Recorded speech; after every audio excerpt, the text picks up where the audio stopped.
Let's review the first game of Guys Gone Wildemount. Let's introduce the crew of the Guys Gone Wildemount.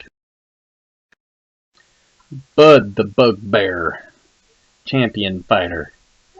Been handed down the gauntlets of teeth smashing from his family, studded with the broken teeth of many monsters and people alike. He's just been given the mission from his family to find something mighty and knock its teeth out. Chuchalito, the goblin rogue, with his ancestral dragon-toothed daggers, is finding many a kneecaps to split. Arkin, the shadow sorcerer tiefling, is kind of swiped a really expensive artifact from my dad's place and looking for some adventure. Borg, the orc, cleric of the Luxon, prefer to lean on the arcana of the Luxon and bring its light to all the people.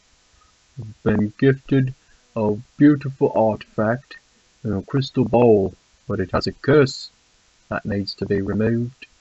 The curse turns the wielder to stone, so I'm gonna be careful not to look into it too close.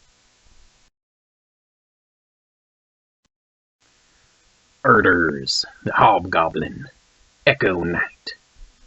Hobgoblin, often from bad lands, some worshipping Lolth, the Spider Queen. But I'm here, reawakened through the light of the Luxon, to find my true path with these fine folk.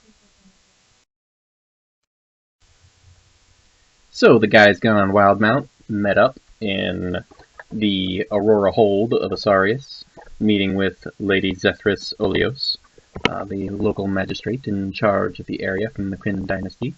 There was a job put out for them to escort settlers to one of two new settlements. The party chose almost unanimously to head south to an establishment that will be called Lene.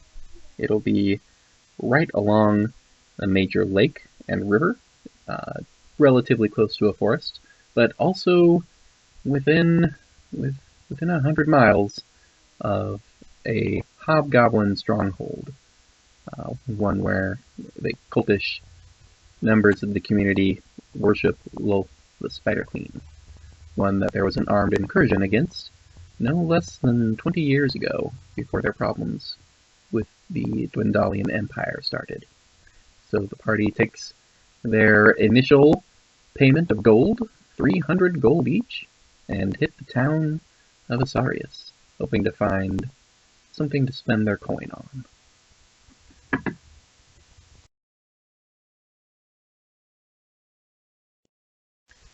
After a quick stop at an armorer to upgrade some of their defensive options, the Guys Gone Wildemount have found their way over to Madame Musk's Potions.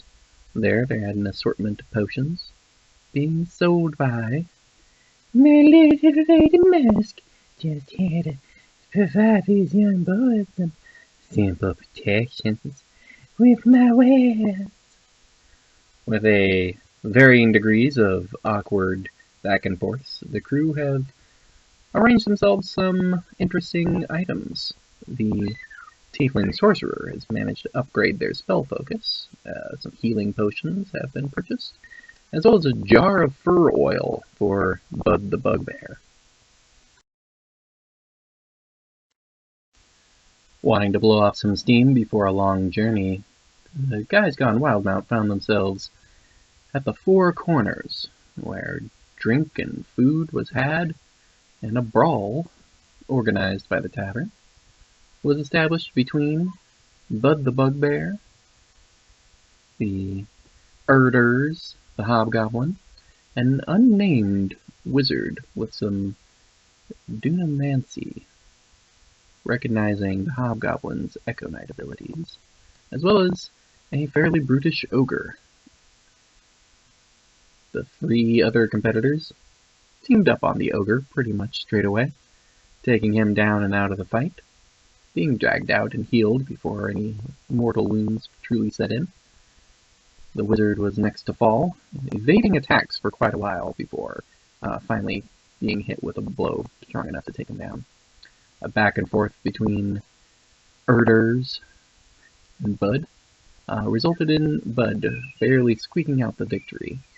In one-on-one combat, he's slightly more proficient, although the flexibility of Erders and his Econite abilities makes him formidable as well.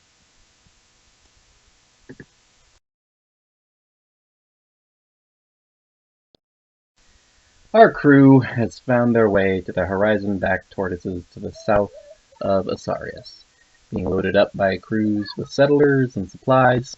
The intent is to head out in the next week to begin the new settlements, with a few more days to prepare before scouting for this moving monstrosity. The men still have a moment to prepare. Too many jobs around the cities. You can pick up some supplies they may have forgotten, for they head to their chosen destination, southward from Asarius, along the Sorrow Seep waters, just before they meet the Seep Seed River. Some ruins have been reported over there, a good location to start a new settlement. There are concerns of Dumaran upriver, and what the hobgoblins that worship Lolth over there may do with a new Kryn dynasty outpost being established. The men are currently, a couple of them at least, a bit beaten from their barroom brawl, but in good spirits. 4 camels being purchased along with a wagon, going to make their journey a little bit smoother than just a simple 200-mile walk, with a slow-moving set of giant turtles slowly but surely making their way behind them. We'll see what the men get into next time, and until then, see you around.